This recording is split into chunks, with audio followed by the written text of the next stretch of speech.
Sitting around the fire, we shared stories about the past 2 weeks we had spent together.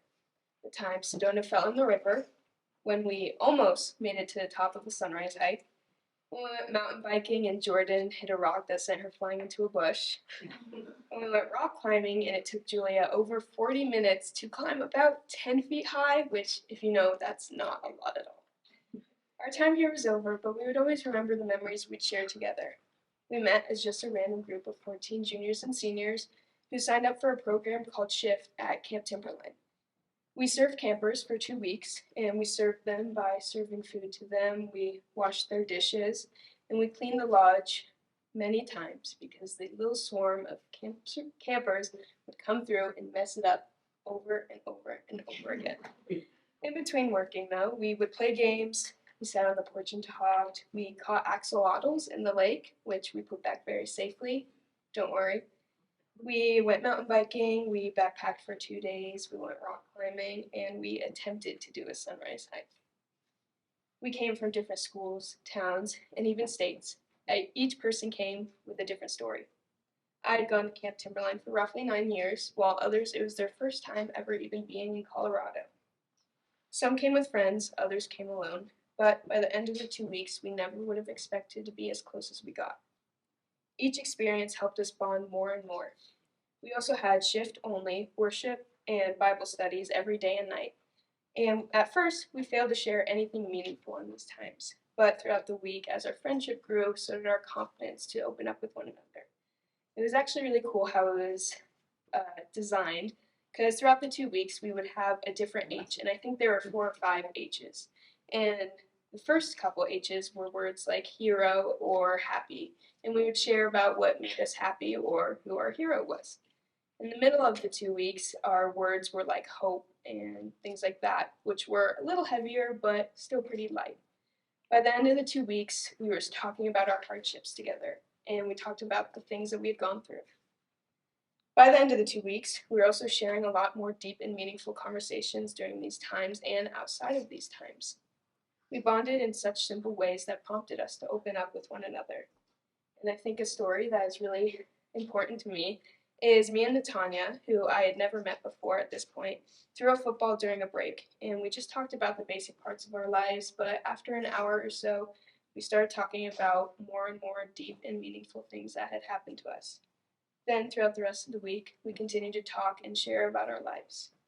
This relationship, I think, is really cool because it continues a year later where we still catch up with each other and we frequently talk.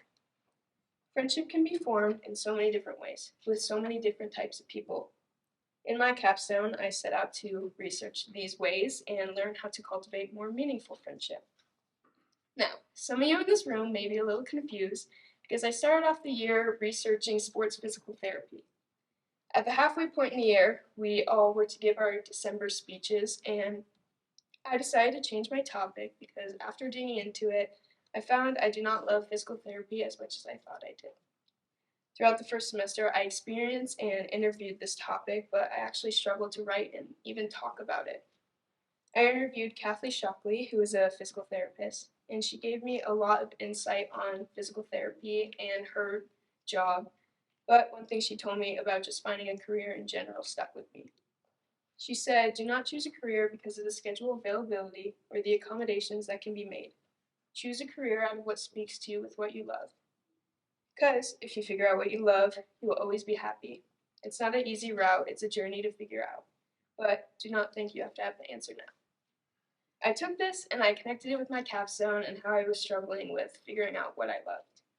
There's still a part of me, of course, interested in doing this as a job and going into it for college, but I don't think that's what I wanted right in this moment. I think it would fit me well because I do love helping people and encouraging others and learning about the body and how to heal it. But again, at this point, I was stuck doing my project on something I don't necessarily love quite yet. Seeing others also joyful and their overall interest shown in their topic made me question if mine was actually what I wanted. Elizabeth Hopman and I, we talked a lot about our capstones together, and I always struggled talking about mine and why I even picked it. But to her, it came really easy. I knew she really loved and cared for her topic, but again, I didn't know how that felt, I guess. I wanted to find out what I loved, and I even found myself writing about my topic as if I loved it, but I honestly wanted to get something written down for the grade. At the halfway point, where we gave all our speeches, I talked to Mrs. Funk about what I loved and my whole dilemma about my capstone, and I had no idea what was going on. That past week, I actually went snowboarding, and I thought about all the stress of my speech because I didn't really love physical therapy. I sat on the top of the mountain and thought how cool it would have been to do something like snowboarding and interviewing people who do that and experience things with my friends like snowboarding. I then continued to think about all the things that I loved, that I could have researched instead. And I found there's a common theme in all of them: activity. I have always been drawn to things like snowboarding, backpacking, sports, and nature. I then thought about my own experience in each of those topics, and I realized I love them because of the friendships that I have either made or have become stronger. I decided on changing my topic to something along the lines of, how being active or being in nature can impact a friendship. One of my first interests that I had in my new topic was the psychological aspect of friendship. I interviewed our school guidance counselor, Mr. Wall, who, if you know him, he's big into the outdoors.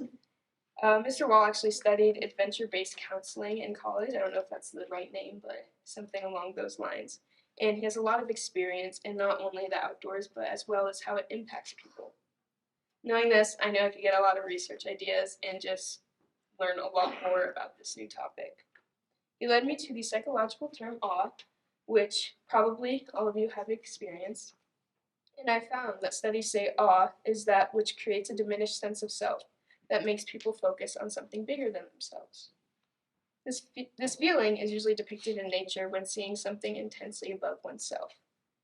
One example is this mountain. This was on a sunrise hike I did a couple years ago, and I think like the phrase that is usually seen in awe is, "Wow, this is so beautiful, I'm just in awe." And so that's what I was interested in, and that's what I wanted to learn about. When figuring out how to connect this with Capstone, I also thought to back to my other experiences.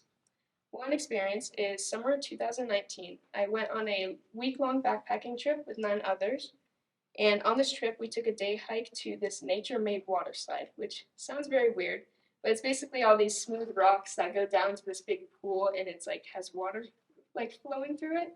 You can like slide down and go in this pool, and it's really cool. But it sat in the middle of this big field, and after we had gone on the water slide thing, we sat in the field and we just talked. One of my friends said, something along the lines of, "I'd never seen anything like this. It's so beautiful that it looks fake." We all looked around, and then we noticed how right she was.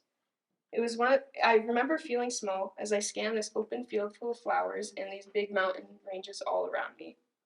It was one of the most beautiful scenes I'd ever seen, and I will always remember it. This moment also created a little spark in our group as we started talking about the magnificent world around us.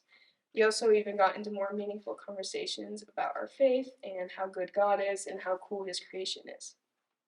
My main takeaway from this research on awe is how it can connect people, just by sharing a small experience with others. I also researched the science behind friendship in sports and the outdoors. My whole life, I've enjoyed sports, especially those involving a team. I have found that the people I connect with most are my teammates. I never knew what it was, but it always came so naturally for me to connect with people through sports or activities. I researched this idea and I found Robin Dunbar, who is an evolutionary psychologist who researches friendship at Oxford. Dunbar did a study on the effect of participating in an activity with a group and without a group. She studied dancers, rowers, singers, and found that humans get an endorphin kick from any physical activity. But if it's done in synchronicity with somebody else, the effects ramp up significantly. An activity, such as a team sport, that requires you to move in sync with others will make you feel in sync with them too. This results in a stronger connection and bond. When looking back at the growth of my friendships, I can see how this study has worked with my teammates, where I bond with them in a whole different way than just a regular friendship. Next, my research about the outdoors effect on friendship also came from my interview with Mr. Wall. He led me to research the reasons being in nature impacts the growth of a friendship. First, it keeps people away from their devices and/or their daily lives, whether that be backpacking and legit have no service where you can't even be on your phone, or simply going on a walk and being too occupied to be on your phone. Being away from technology and the possible stress from your lives will allow the person or the people that you are with to have a stronger connection. And second, there's usually some kind of common goal involved. Examples are getting to the top of a mountain when you're on a hike, or possibly getting to the next campsite when you're backpacking, or even when playing a sport outside, you want to win. When doing activities, a group will bond more because we have the same goal or mindset for whatever you're trying to accomplish. Then, to kind of wrap up those points, overall, people can be seen getting to know one another better in nature because they're in a way forced to. Due to the lack of distractions and the similar goals, people bond more naturally. From doing this research, I would say it made me value moments I share with people much more.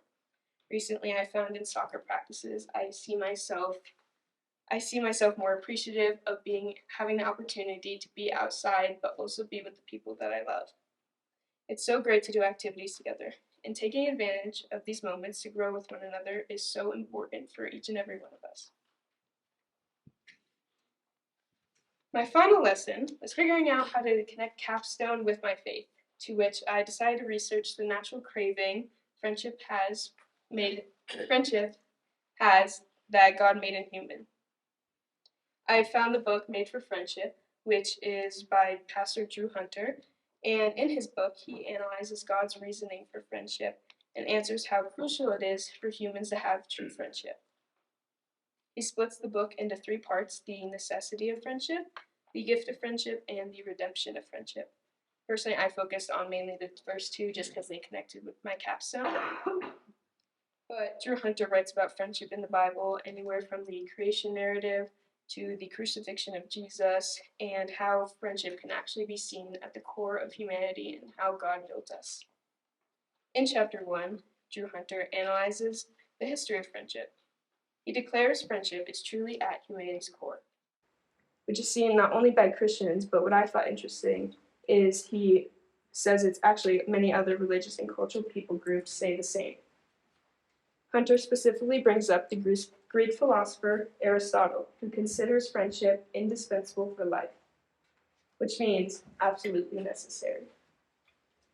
Hunter also claims the relationship between humans and God is the ultimate friendship. Most prominently, he's talking about Jesus, and which goes with the verse that's on the board: "Greater love has no one than this, that someone laid down his life for his friends," which is him alluding to his own death. Drew Hunter responds to this verse, saying, "The cross was history's most heroic act of friendship." Hunter continues to elaborate on Jesus and how humanity can actually learn a lot about friendship through him and how he lived his life on earth. Hunter also brought up a lot of biblical representation of friendship, with people like Ruth and Naomi, David and Jonathan, and even God's relationship with Adam, Noah, Abraham, and Moses. These friendships serve as an example of what God made humanity for. At our core, each and every one of us was made for friendship, which should show the importance of surrounding yourselves with others. Now, overall, my capstone experience was very difficult with figuring out what I wanted, but it was helpful because I found out what I loved. I didn't know what I wanted for my life, and I found that it's okay to not have a perfect plan for the future at all times. My realization I didn't truly love physical therapy at this point in my life helped me dig into a topic that I unknowingly care a lot about. My experiences with activities, whether that be sports teams, backpacking, or camp, are not only why I value the friends that I've made, but also look forward to the friends that I have coming in my future. As I move into college, I know the importance of friendship and will continue to witness how activity can impact a group or just people. The research I've done has opened my eyes to the reasons why friendship is so important. God has made humanity to bond together. A quote from Made for Friendship says, Friendship is the relationship that halves our sorrows and doubles our joys. After this, I hope you all learned a little bit more about the importance of friendship. I know I've been very impacted by my capstone experience and learning more about this, and I think it's really impacted my friendships and how I'm going to go about going into college and making more friends. But I hope for all of you to fill your lives with good people around you who give you happiness, but also serve as an ear to your difficulties. Appreciate those around you who you love, because each and every one of you was truly made for friendship. Oops.